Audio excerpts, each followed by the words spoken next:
100 Thieves looked like a dumpster fire just 2 or 3 weeks ago. Even coming into this week, we weren't sure if they were going to make playoffs. And all of a sudden, they've won 7 in a row now, and they take the third spot. JT, let's start with the contender conversation. I am of the opinion that I do not think they are a contender to win the championship yet. Am I right or wrong in your eyes? Well, I guess I would ask the question, if they're not a contender, does that mean Cloud9 and FlyQuest are the only contenders? Is that what you're saying?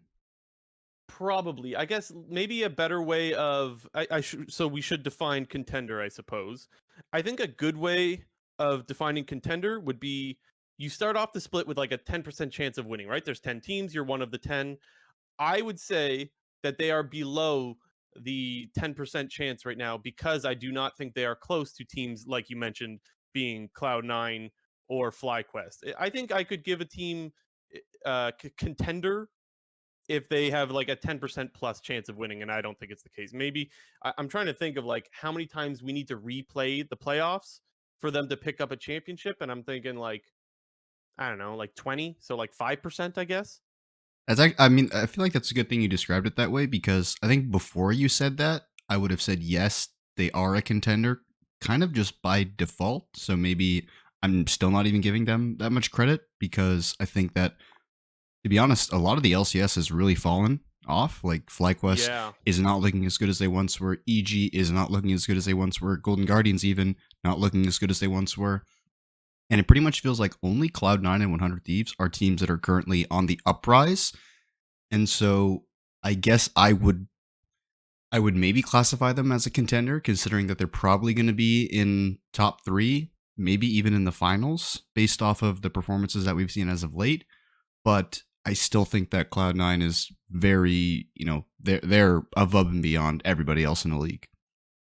Yeah, I definitely have some good things to say about 100 Thieves, right? Like they've won 7 in a row. There's been a lot of different from what we saw again, just I don't know, 2-3 weeks ago, or even just through the rest of the split versus what we saw in the last 2 weeks.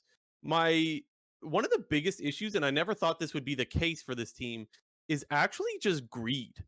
I've lost count how many times I've seen Doublift die this split due to like recalling in a spot where he shouldn't be recalling because he wants a quicker base, or like sticking around to grab one more plate and dying and like throwing a huge lead because of that. Like it's so funny that to me, that's the thing that's holding me back of having faith in this team, because like if Doublift gets resources and a team fight happens, there's a good chance they're going to win the fight.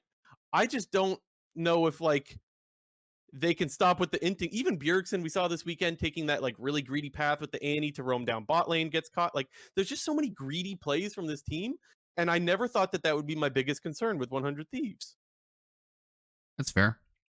I think like I bring this up every couple of a couple times a year, but I mean, 100 Thieves are basically implementing the old TSM strategy of winning in the LCS, which is you pick scaling and you out team fight your opponents and out macro them in the mid and late game. And, I want to say it was last week we mentioned talking about 100 Thieves, where they hadn't had a gold lead at 15 minutes since like week 2. Yeah. And I can't remember if they had a gold lead at 15 minutes in all of these games this weekend. I'm just going to assume they did, based on the fact that they won, 5 games this weekend. Yeah. And, that's, I guess it would have to have been 2 weeks ago, because they won 7 in a row now. But going back to my original point of just kind of playing for scaling and playing for team fighting and objectives is, it's a strategy that we've seen tons of LCS teams implement in the past, specifically Bjergsen and Doublift teams. When you think of old TSM, whether that's like, season 6, season 7, when they were like really on top of the world, even you go to the Broken Blade days on TSM, or you look at the Team Liquid days of them and Xmithy with Impact in the top lane. It was so much about playing safe in lane, the jungler doing what he needs to do in the early game to survive, and then scaling up and winning team fights. And I think we're seeing that from 100 Thieves right now. We've seen a huge shift in their play style, specifically from the top side of the map, where early on in the split, Tenacity was really involved in playing carry top laners. He was the guy who was picking the carry champions into stuff like Cassante, stuff like Ornn, pretty much all your default tanks. And now we've seen him do a complete 180 where he's actually the guy who's often blind picking tanks in the first rotation of draft. I felt like every single game this weekend, if Sion was available and open and blind pickable, 100 Thieves was doing it, and it just didn't matter. Like, they were pretty much always opting for blind pick Sion in the first phase of the draft. If not, I think he played like a Gragas top game, but I think the rest of his Gragas was game, great. yeah, like the rest of his games were on Sion, or maybe he had one Cassante game. I can't remember, but it was pretty much a shit ton of Sion with one Gragas. And I mean, you mentioned that, like, even his Gragas was also really, really good. But, then talking about closer, I want to say it was when they were 4-7.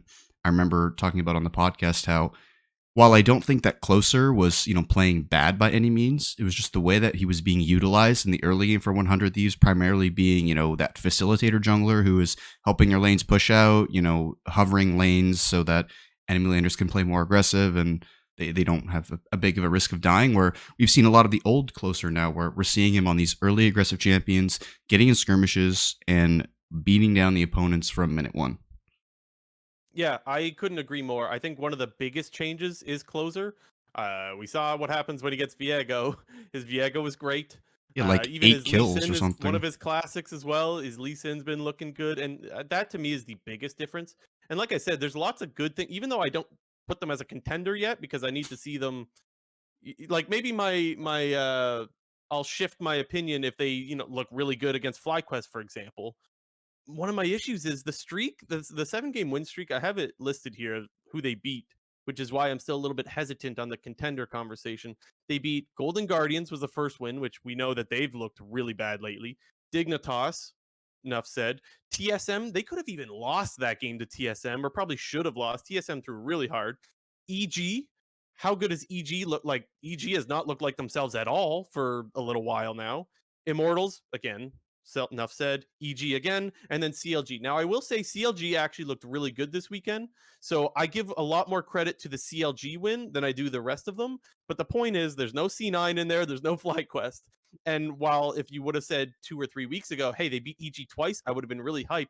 Let's be honest, that EG that they beat twice, not looking that good. So that's why I'm a little bit hesitant on calling them a contender, even if I am happy for Closer looking great, Tenacity's Gragas looking fantastic, the Scion looking fantastic. Busio, I think he looks like he's very comfortable on the Rakan.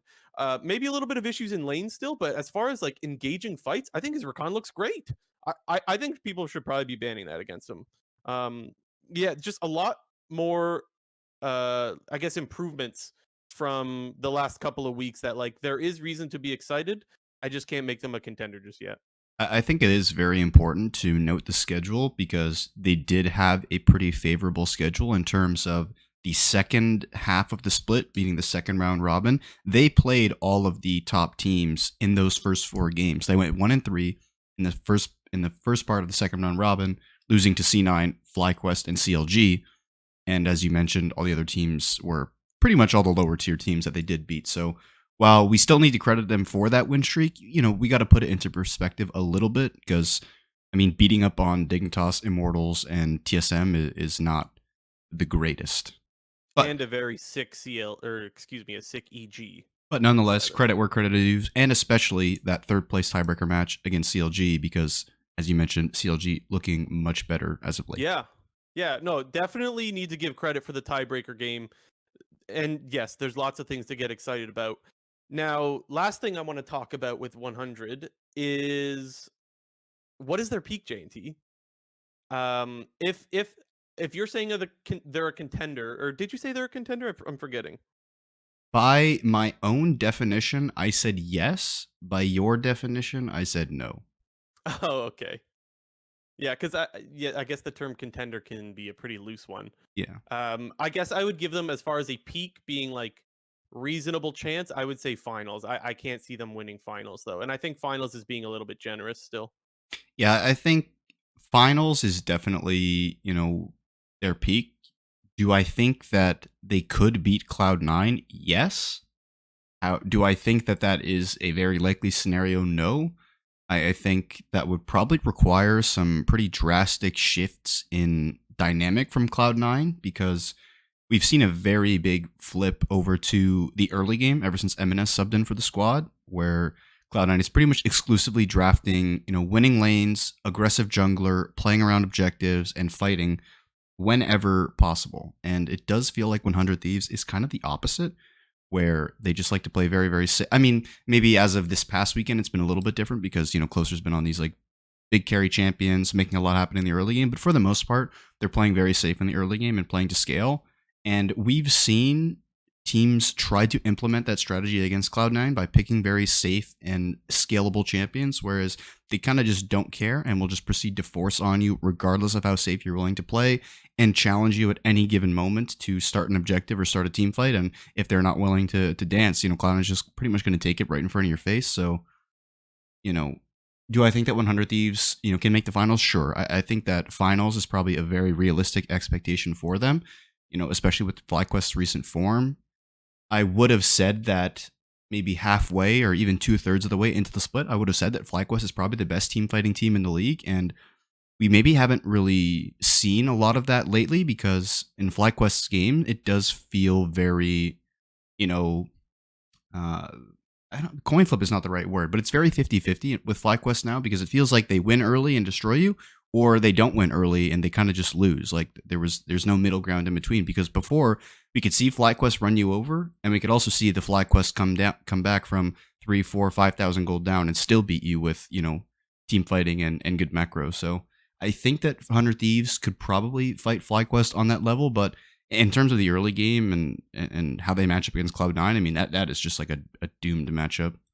Yeah. Yeah, it really should be interesting to see just how far 100 Thieves can go. I think that I've really enjoyed the win streak, even if I'm not counting on them going all that far. I've definitely enjoyed it. I think it's been great. And don't worry, guys, we will get to the preview of 100 Thieves versus FlyQuest later on in the episode. But yeah, just a quick summary. Uh, they're looking good. Not convincing enough for me to make them a contender for the championship because Cloud9, I think, is the ultimate backstop there. I don't think they'll be able to get through them. And I think Cloud9 is who we should probably talk about next